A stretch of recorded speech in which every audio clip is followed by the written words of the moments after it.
If you're getting up 2, 3, 4 times a night, tonight can be different.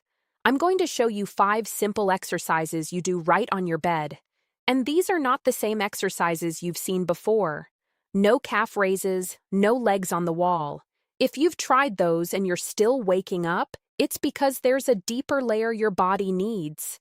And these 5 movements hit exactly that. Here's what's actually happening. During the day, fluid collects in your legs. At night, when you lie down, that fluid rushes back to your kidneys and fills your bladder. That's one problem. But there's a second one most people miss.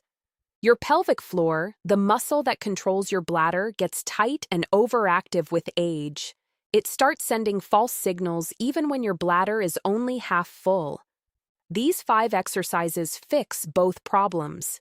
They drain the fluid while you're still awake, and they calm down that overactive muscle.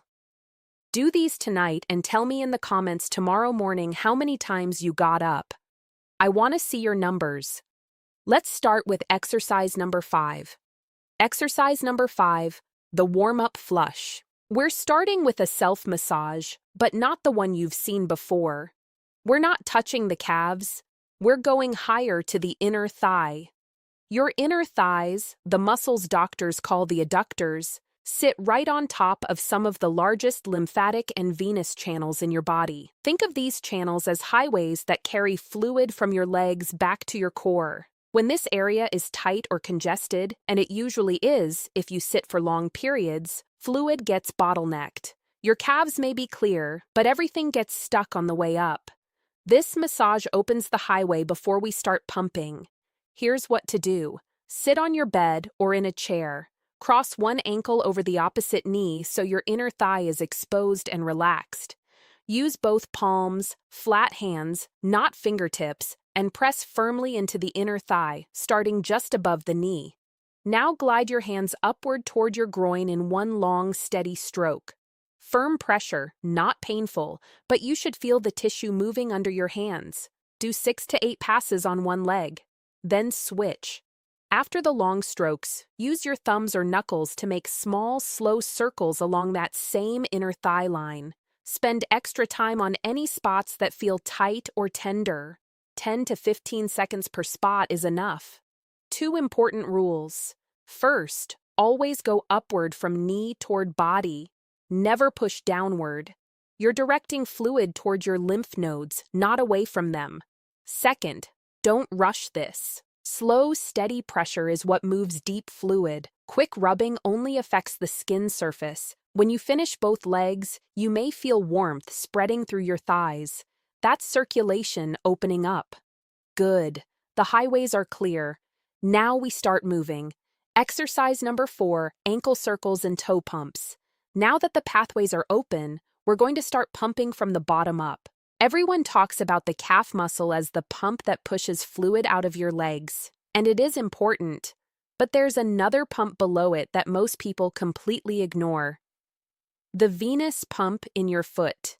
Every time you flex and rotate your foot, you activate a network of small veins in the sole of your foot and around your ankle that pushes blood upward. It's like stepping on a sponge over and over. Each squeeze sends fluid toward your heart. Sit comfortably with your back supported. Lift one foot slightly off the floor. Now make slow, wide circles with that ankle. 5 circles to the right, then 5 circles to the left. Make them as big and smooth as you can. Then switch sides and do the same with the other foot. You should feel the ankle joint loosening and a gentle activation through the shin and calf. Now switch to toe pumps. Point your toes away from you like you're pressing a gas pedal. Then pull them back toward your shins as far as you can. Hold each position for 1 second. Do 15 of these. You should feel a gentle pulling along the back of your lower leg. The common mistake here is making the circles too small and too fast. Slow, wide, deliberate. That's what opens the valves and moves the most fluid. If your ankles crack or feel stiff at first, that's normal. They'll loosen up after the first few circles. Good. Your feet and ankles are now actively pumping. Let's move up the chain. Exercise number 3, supine marching. Lie on your back on your bed. Bend your knees, feet flat on the mattress. Now slowly lift your right knee toward your chest, not all the way, just to a comfortable height. Then lower it back down. Now lift your left knee. Alternate like you're marching in slow motion while lying on your back. Each time you lift a knee, your hip flexors compress the veins and lymph channels in your groin. That's the main junction where fluid from your legs re-enters your core circulation. At the same time, your calf on the lifted leg contracts slightly to stabilize the movement, so you're activating both the hip pump and the calf pump with every single rep. Do 20 repetitions, 10 on each side. Keep the pace slow, about 2 seconds to lift, 2 seconds to lower. Breathe naturally.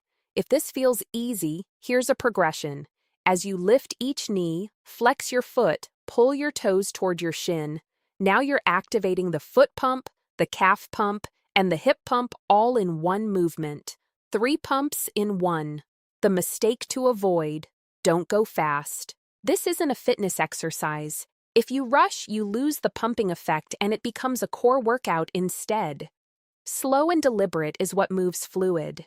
After 20 reps, keep your knees bent and rest for 30 seconds. You may notice that your legs already feel lighter. That's fluid moving toward your kidneys, exactly where we want it. Exercise number 2, the bridge with hold. This is the peak of our routine. It does something none of the other exercises can. It works your pelvic floor and improves venous return from your legs at the same time. Stay lying on your back, knees bent, feet flat on the bed about hip width apart, arms relaxed at your sides. Now, as you breathe out slowly through your mouth, gently press through your heels and lift your hips off the bed. You don't need to go high, just enough that your body makes a straight line from your shoulders to your knees. Think of a small bridge. Here's the key part. At the top, hold for 5 seconds. While you hold, gently engage your pelvic floor. Imagine you're trying to stop the flow of urine. A light contraction, not a hard clench. You should feel a gentle lift in your lower pelvic area. Then slowly lower your hips back down as you breathe in. Let everything relax completely. Wait 3 seconds, then repeat.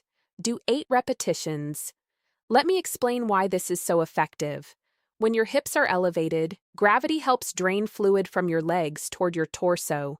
Similar to leg elevation, but with an added benefit. Your glute muscles and hamstrings are actively contracting, which squeezes the large veins in your thighs and pelvis and pushes blood upward even more efficiently than gravity alone. At the same time, holding the pelvic floor contraction at the top teaches that muscle to work properly. For many people over 60, the pelvic floor becomes either too weak or too tight, and both cause bladder problems. The bridge teaches the muscle to activate and then fully release. This contract and release cycle is what restores healthy bladder control. 2 mistakes to avoid. First, don't hold your breath. Breathe out as you lift. Breathe in as you lower. The breath and the pelvic floor are connected. Holding your breath creates pressure that works against what we're trying to do. Second, don't clench your glutes as hard as you can. This is not a gym exercise. Moderate effort. The goal is activation, not exhaustion. Good. We've drained the fluid. We've trained the pelvic floor. Now it's time to calm everything down. And exercise number 1, the most important one. I call it the bladder calmer. This is not just another breathing exercise. This is a specific technique that targets the connection between your diaphragm and your pelvic floor, a connection that controls how your bladder behaves at night. Here's what most people don't understand. Your pelvic floor and your diaphragm move together. When you breathe in deeply, your diaphragm pushes down and your pelvic floor gently drops. When you breathe out, your diaphragm lifts and your pelvic floor lifts with it. They're connected like the top and bottom of a piston. But in many people over 60, this coordination breaks down. The pelvic floor gets stuck in a tight, clenched position. It forgets how to relax. And a tight pelvic floor does 2 things. It puts constant pressure on the bladder, and it makes the bladder overreact to small amounts of urine.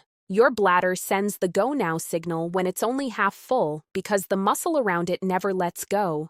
This exercise retrains that coordination.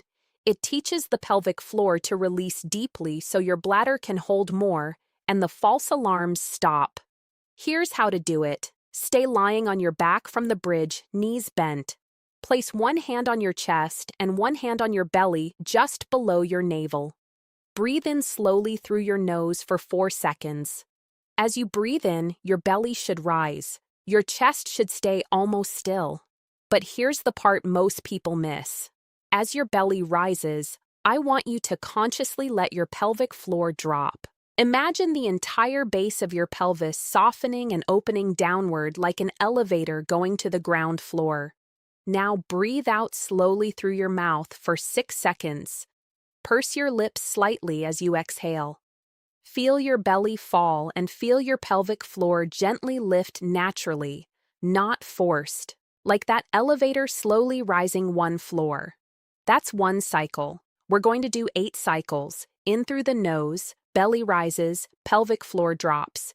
Out through the mouth, belly falls, pelvic floor lifts. The key is the word gentle. You're not squeezing, you're not forcing. You are allowing the movement to happen. The pelvic floor should feel like it's floating up and down with your breath, not clenching and releasing. After 8 cycles, stay lying down for a minute. Keep breathing naturally. Most people feel a sense of deep relaxation in their lower abdomen, a feeling of everything softening and letting go. Some people tell me it's the first time they've felt their pelvic floor actually relax. This is the exercise I want you to do every single night right before you close your eyes. It takes less than 2 minutes, and over 1 to 2 weeks, it retrains your bladder's sensitivity. The false alarms get quieter, the gaps between trips to the bathroom get longer, and your sleep gets deeper. One note, this is different from the 478 breathing technique you may have seen. That technique is designed to help you fall asleep.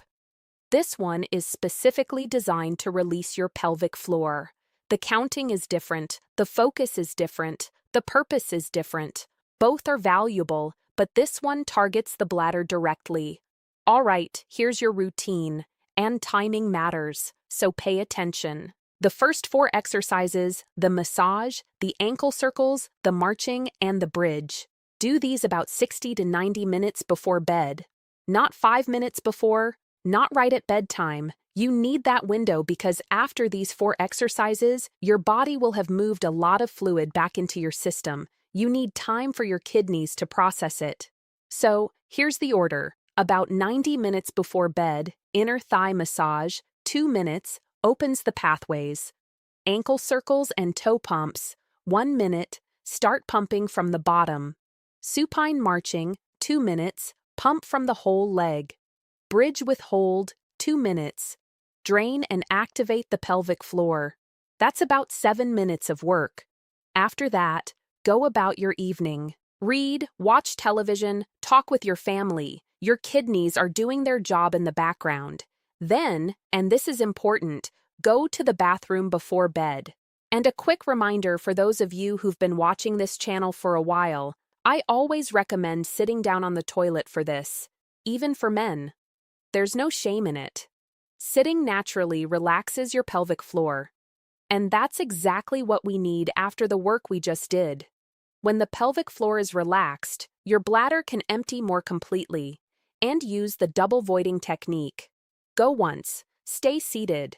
Wait 20 to 30 seconds, lean forward slightly. Then try again. You'll almost always find there's a little more. Those extra ounces are exactly the ones that would have woken you up at 2 a.m. Get them out now on your schedule. Now, the bladder calmer. This one is different. This is the only exercise you do right before sleep. After you've used the bathroom, get into bed, get comfortable, and do your 8 breathing cycles right there.